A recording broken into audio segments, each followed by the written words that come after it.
তেসরা আগস্ট দরবারে দাঁড়িয়ে যেই সেনা কর্মকর্তা ওয়াকারুজ্জামানের সাথে হাসি ঠাট্টা করছিলেন যে তার গুলি চালানোর ভিডিও বেরিয়ে পড়ার পর সেই সেনা কর্মকর্তার স্ত্রী বলেছেন যে তাকে খুব সুন্দর লাগছিল তিনি যখন অ্যাকশনে ছিলেন, কিংবা জাতিসংঘ রিপোর্ট সহ সামাজিক যোগাযোগ মাধ্যমে বিভিন্ন প্রতিবেদনে সেনাবাহিনীকে অ্যাকশনে থাকা অবস্থায় যত ভিডিও ছবি বেরিয়েছে সেগুলোর বিচার চাইবে না সাধারণ মানুষ? সেগুলোর বিচার করতে হবে না আন্তর্জাতিক অপরাধ ট্রাইব্যুনালকে কিংবা ইউনূস সরকারকে?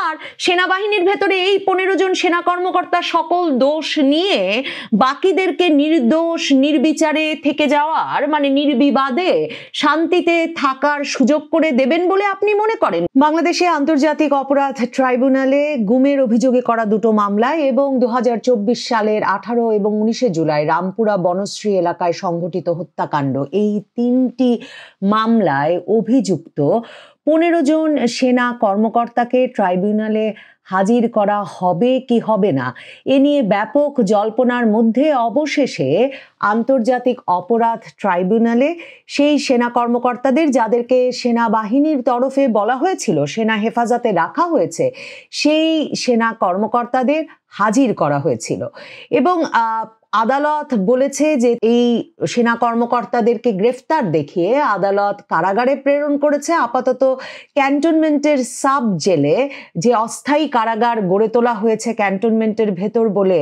সেই 13 তারিখ আমাদেরকে জানানো হয়েছিল, সেই কারাগারেই আপাতত এই সেনা কর্মকর্তারা থাকবেন বলে সাব্যস্ত হয়েছে।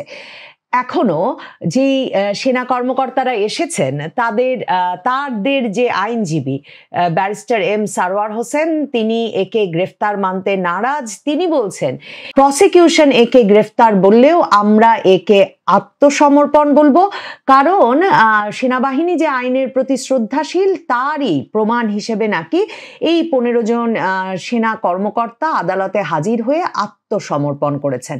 22 অক্টোবর মানে আজকের এই দিনে সেনা কর্মকর্তারা যদি আদালতে হাজির না হতেন তাহলে প্রসিকিউশনের পক্ষ থেকে বলে রাখা হয়েছিল যে তাদেরকে আত্মসমর্পণের আহ্বান জানিয়ে বিজ্ঞপ্তি প্রচার করা হবে পত্রপত্রিকায় এবং তারপরেও যদি তারা হাজির না হন তারপর অনুপস্থিতিতেই বিচার কাজ শুরু করতে হবে। 8ই অক্টোবর গ্রেফতারি পরোয়ানাটা জারি হয়েছিল এবং আন্তর্জাতিক অপরাধ ট্রাইব্যুনালের নিয়মটা কি? আন্তর্জাতিক অপরাধ ট্রাইব্যুনালের আইন বলে যে আইন তারা 8ই অক্টোবর গ্রেফতারি পরোয়ানা জারির 2 দিন আগে সংশোধন করেছিল, সেই আইন সংশোধিত আইন বলে গ্রেফতারি পরোয়ানা জারি হওয়া মাত্র কোনো ব্যক্তি আর সরকারের কোনো পদে নিয়োজিত থাকতে পারবেন না। তার মানে এই যে বলা হচ্ছে যে বাংলাদেশের ইতিহাসে প্রথমবারের মতো এতজন কর্মরত সেনা সদস্য সেনা কর্মকর্তা বাংলাদেশের কোনো বেসামরিক আদালতে হাজির হলেন, বাংলাদেশের সামরিক আদালতে বিচার না হয়ে বেসামরিক আদালতে সেনা কর্মকর্তাদের ফৌজদারি অপরাধের বিচার হওয়ার একটা ধারণা বা একটা প্রথা এর মাধ্যমে তৈরি হলো, সেটাকে সরাসরি সেভাবে গ্রহণ করার সুযোগ নাই। কারণ আন্তর্জাতিক অপরাধ ট্রাইব্যুনালের আইন মতে যে মাত্র গ্রেফতারি পরোয়ানা জারি হয়েছে সে মাত্রই সেনাবাহিনীর এসব সদস্যের কিন্তু চাকরি যাওয়ার কথা বা সেনাবাহিনীর মানে বরখাস্ত হয়ে যাওয়ার কথা, কিংবা সেনাবাহিনী এই মামলাগুলো এছাড়াও যারা অভিযুক্ত হয়েছেন তাদের অনেককে যেমন 2024 আগস্টের পর বাধ্যতামূলক অবসরে পাঠিয়েছিল এমন কোনো ব্যবস্থা নেওয়ার কথা। কিন্তু সেনাবাহিনী কোনো একটা কারণে এখনো যে একটা জেদাজেদি এই কর্মকর্তারা তাদের কর্মকর্তা এবং এই সব কর্মকর্তাদের বিরুদ্ধে গুম খুন যে অভিযোগই থাকুক না কেন এদেরকে রক্ষা করতে হবে বাহিনীর, এমন একটা প্রবণতা বা ঝোঁক যে সেনাবাহিনী স্পষ্টতই কিংবা বলা যায় ইগোর লড়াই, সেই মান সম্মানের লড়াই যে সেনাবাহিনী চালিয়ে যেতে চাইছে সেটা কিন্তু আজকে যখন আদালতে বেসামরিক আদালতে আন্তর্জাতিক অপরাধ ট্রাইব্যুনালে এই কর্মরত সেনাবাহিনী মানে সেনা কর্মকর্তাদেরকে হাজির করলো সেনাবাহিনী তখনও সেটা স্পষ্ট। দেখেন গত কয়েক সপ্তাহ ধরে এই গ্রেফতারি পরোয়ানা জারির আগে থেকেই খবর বেরিয়ে আসছিল ক্যান্টনমেন্টের ভেতর থেকেই যে বারবার সেনাপ্রধান ওয়াকারুজ্জামান বলছেন যে তিনি ভাবতেই পারেন না যে সরকার গুমের বিচারে তার সেনা কর্মকর্তাদের বিরুদ্ধে মামলা দেবে, গ্রেফতারি পরোয়ানা জারি করবে, আর তিনি ভাবতেই পারেন না যে তার ফেলো ব্রাদারদেরকে পুলিশ সেনা সদর মানে ক্যান্টনমেন্ট থেকে পুলিশ গ্রেফতার করে নিয়ে যাবে এবং তার ফেলো ব্রাদাররা, ফেলো অফিসাররা, তার সহকর্মীরা প্রিজন ভ্যানে, পুলিশের ভ্যানে করে আদালতে যাবেন আর আসবেন। এটা তিনি ভাবতেই পারেন না এবং এটা ঠেকানোর জন্য তিনি দাঁড়ে দাঁড়ে গেছেন। মানে তিনি প্রধান উপদেষ্টার কাছে গেছেন, প্রধান বিচারপতির কাছে গেছেন, রাষ্ট্রপতির কাছে গেছেন, কিন্তু তিনি কোনো উপায় বের করতে পারেন নাই। আর ঠিক এই বিষয়টাই, এই যে পুলিশ সেনা কর্মকর্তাদেরকে হাতকড়া পরিয়ে আদালতে নিয়ে যাবে, পুলিশের ভ্যানে করে সেনা কর্মকর্তারা যাবেন, এই বিষয়টাই সেনাবাহিনীর ভেতরে বিশেষ করে জেনারেল মানে একেবারে শীর্ষস্থানীয় কর্মকর্তাদেরকে এমন রুষ্ট করে তুললো এই গ্রেফতারি পরোয়ানা জারির পর থেকে যে এরপর থেকেই সেনাবাহিনী কিন্তু মানে এক রকমের হতবুদ্ধি হয়ে পড়লো যে শেষ পর্যন্ত গ্রেফতারি পরোয়ানা জারি হয়েছেই, তারপরেও মানে নানা রকম পথ বের করতে চাইলো যে যাই হোক সেনা কর্মকর্তারা তবু সিভিলিয়ানদের চেয়ে একটু উঁচু, মানে সিভিলিয়ান আদালত মামলা করেছে বটে, গুমের খুনের মামলা হয়েছে বটে সেনা কর্মকর্তাদের বিরুদ্ধে এবং কর্মরত সেনা কর্মকর্তাদের বিরুদ্ধে, জেনারেল পদে দায়িত্ব পালন করা সেনা কর্মকর্তাদের বিরুদ্ধে, কিন্তু নিশ্চিতভাবেই এরা যে সেনা কর্মকর্তারা যে অন্যদের চেয়ে একটু আলাদা, একটু বিশেষ মর্যাদা সম্পন্ন, সেটুকু অন্তত নিশ্চিত করতেই হবে। এবং তারই ফলশ্রুতিতে সম্ভবত আমরা একটা মানে একেবারে নতুন একটা গাড়িতে করে সেনা কর্মকর্তাদেরকে আদালতে উপস্থিত করতে দেখলাম। মানে তা থেকে বোঝা যাচ্ছে যে টানাপোড়েনটা কত চলছে। মানে প্রিজন ভ্যানে না, পুলিশের যেই নীল রঙের ভ্যানে আমরা মানে সাবেক আইজি, তারপর মন্ত্রী, মিনিস্টার সবাইকে 2024-এর আগস্ট থেকে আদালতে যেতে আসতে দেখছি, সেই ভ্যানে শেষ পর্যন্ত ওয়াকার তার কর্মকর্তাদের ওঠান নাই। ওয়াকার একটা নতুন ভ্যান, আমি জানি না এই ভ্যানটাও ক্যান্টনমেন্টের সাব জেলের মতো নতুন করে সেনা কর্মকর্তাদের জন্য বানানো হয়েছে কিনা, একটা শীতাতপ নিয়ন্ত্রিত ভ্যান, সবুজ রঙের, মানে নীল না, পুলিশের ভ্যানের রং না, এবং তাতে লেখা বাংলাদেশ জেল, মানে প্রিজন ভ্যান এবং বাংলাদেশের কারা কর্তৃপক্ষের এই ভ্যান। কিন্তু যেই সেনা কর্মকর্তারা এই শীতাতপ নিয়ন্ত্রিত বিশেষ ভ্যানে করে আদালতে হাজির হলেন এবং তাদের আইনজীবীর ভাষ্য মতে আত্মসমর্পণ করলেন, গ্রেফতার হলেন না, তারা জেলে ছিলেন কি করে? মানে তারা যে ক্যান্টনমেন্টের ভেতরের সাবজেল থেকে এই ভ্যানে বা সাবজেলে ছিলেন কিনা সেটাও কিন্তু আমাদেরকে কখনো আনুষ্ঠানিকভাবে জানানো হয় নাই। তারা যে সেনা হেফাজত থেকে এই যে প্রিজন ভ্যান লেখা সবুজ রঙের ভ্যানে করে এসে আদালতে উপস্থিত হলেন, সেই ভ্যানটাতে তারা কেন উঠলেন তাহলে? মানে কি কোন স্ট্যাটাসে উঠলেন? তখন তারা গ্রেফতার নাকি তখন তারা সেনা হেফাজতে? মানে এই বিষয়গুলো কেন সেনাবাহিনী একরকমের জেদাজেদি আর ইগোর লড়াই চালিয়ে যাচ্ছে সেটা একটা প্রশ্ন বটে। কারণ পরিষ্কারভাবেই সেনাবাহিনীকে এখন বেসামরিক আদালতের মুখোমুখি হতে হচ্ছে, সেনা কর্মকর্তাদেরকে বেসামরিক আদালতে বিচারের মুখোমুখি করতে হচ্ছে, এবং এই কর্মকর্তাদের কোর্ট মার্শালে নিয়ে যাওয়ার মানে যে প্রথাটা আছে যে কর্মরত সেনা কর্মকর্তা হলে সাধারণভাবে বেসামরিক আদালতে আবেদন করা যায় এবং তার প্রেক্ষিতে হলেও এদেরকে সেনাবাহিনীর ভেতরে নিয়ে সেনা আইনে বিচারের সম্মুখীন করা যায়, কিন্তু সেনাবাহিনী সেটা যে পারছে না তা কিন্তু নিশ্চিত হয়ে গেছে। এখন গুমের দুটো মামলার আবার শুনানির তারিখ নির্ধারিত হয়েছে 20শে নভেম্বর, আর 18-19 জুলাই রামপুরা বনশ্রীর যে হত্যাকাণ্ড, তাতে যে বিজিবিতে সংযুক্ত 2 অফিসারের নামে গ্রেফতারি পরোয়ানা হয়েছে, তাদের শুনানির তারিখ ধার্য হয়েছে 5ই নভেম্বর। আপাতত আদালত এই সেনা কর্মকর্তাদেরকে ক্যান্টনমেন্টের ভেতরে যে অস্থায়ী কারাগার তৈরি হয়েছে সেখানে পাঠানোর আদেশ দিয়েছেন। দেখেন, আন্তর্জাতিক অপরাধ আদালতের চিফ প্রসিকিউটর তাজুল ইসলাম বলেছেন যে আদালত কোথায় পাঠাবেন গ্রেফতারের পরে মানে অভিযুক্তকে, ঢাকাতে রাখবেন, চট্টগ্রামে রাখবেন না কোথায় রাখবেন সেটা আদালতের বিষয়।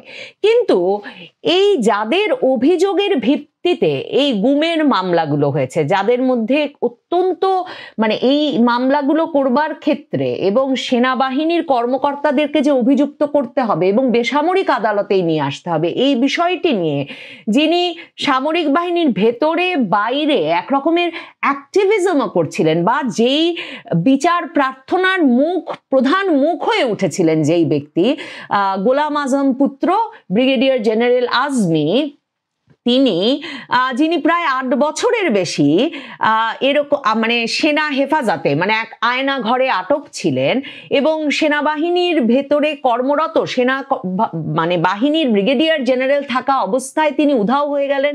তাকে প্রায় 8 বছর আটকে রাখা হলো এবং তার চাকরি গেল সে সময়ে। কিন্তু সেনাবাহিনীর ভেতরে সকলে সেটা ওপেন সিক্রেট হিসেবে জানলেও কোনো প্রতিবাদ ব্যবস্থা বা এটা কোনো সুরাহা করার চেষ্টা করলেন না। কাজে ব্রিগেডিয়ার আজমি অত্যন্ত গুরুত্বের সঙ্গে এই বিষয়টির বিচার চেয়েছেন। সেনাবাহিনীর ভেতরে যারা যারা এর সঙ্গে জড়িত ছিলেন, সেনা গোয়েন্দা সংস্থার কিংবা র্যাবের ইন্টারোগেশন সেল চালানোর নামে র্যাবে সংযুক্ত হয়ে যারা যুক্ত ছিলেন, তাদেরকে যে বিচারের মুখোমুখি করতে হবে এই বিষয়টার তিনি একরকমের মানে নেতৃত্ব দিয়েছেন এই দাবিটার।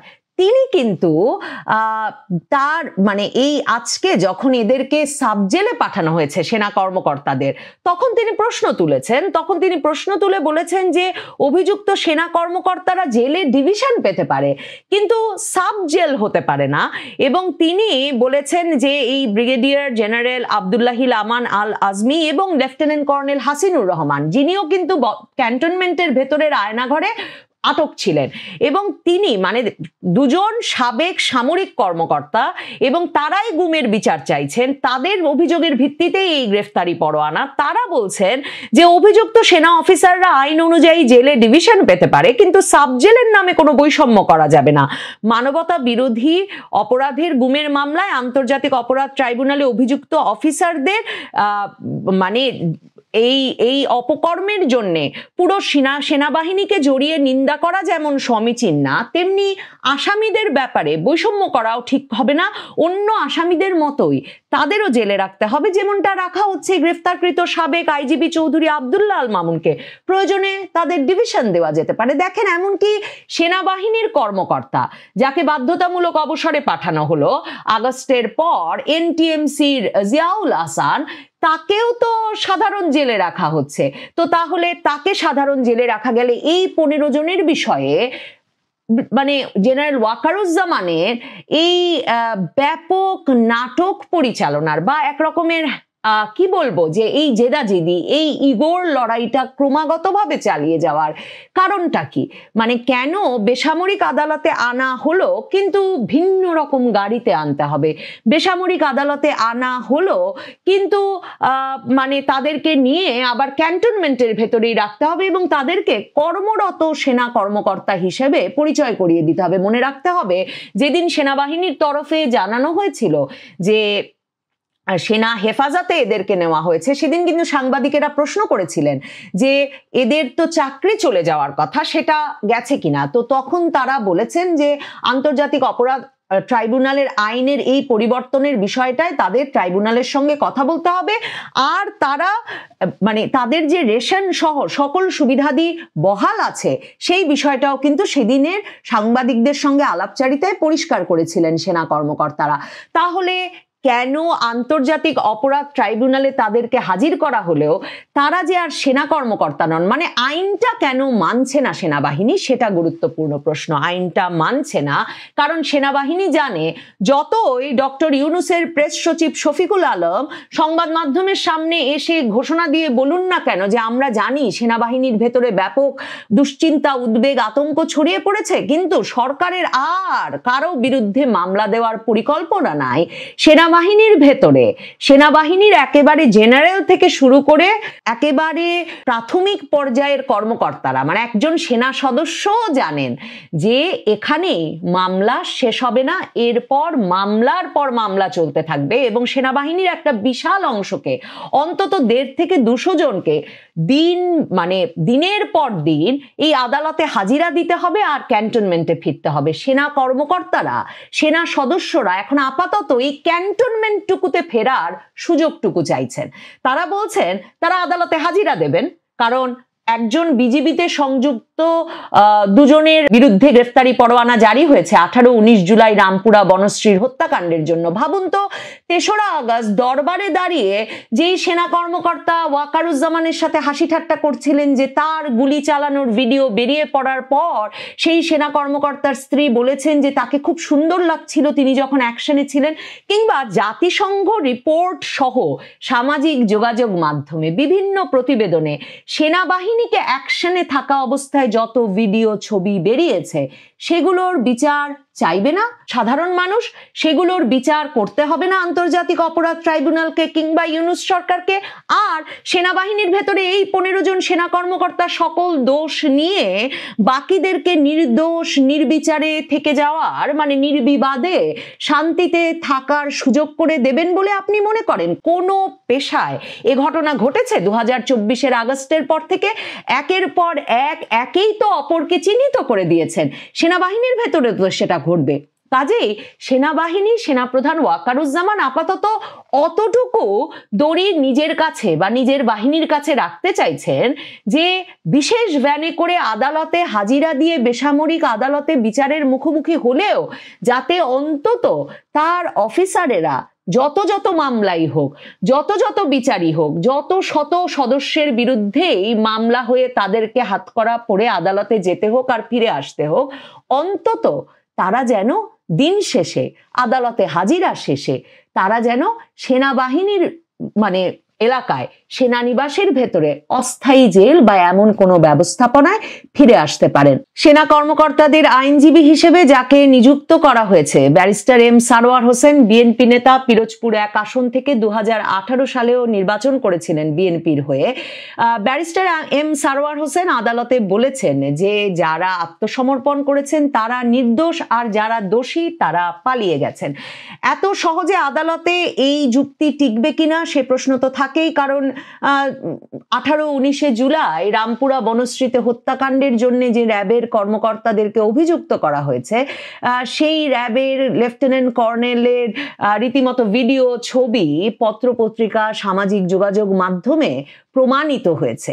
এছাড়া গুমের অভিযোগে যাদের বিরুদ্ধে গ্রেফতারি পরোয়ানা জারি হয়েছে গুমের শিকার সেনা কর্মকর্তারাই তাদেরকে চিহ্নিত করেছেন। কাজেই এই যুক্তিতে যারা আছেন তারা নির্দোষ, এই যুক্তিতে সেনাপ্রধান ওয়াকারুজ্জামান কিংবা তার নিয়োজিত আইনজীবী বাঁচিয়ে আনতে পারবেন কিনা, এই সব যুক্তি ধোপে টিকবে কিনা সেটা দেখবার জন্য যেমন অপেক্ষা করতে হবে, তেমনি সেনাবাহিনীর ভেতরে এই আলোচনা অত্যন্ত জোরদার হচ্ছে যে বিচার এখানেই শেষ নয়, আর এদের বিচার হলে ওদের বিচার হবে না কেন?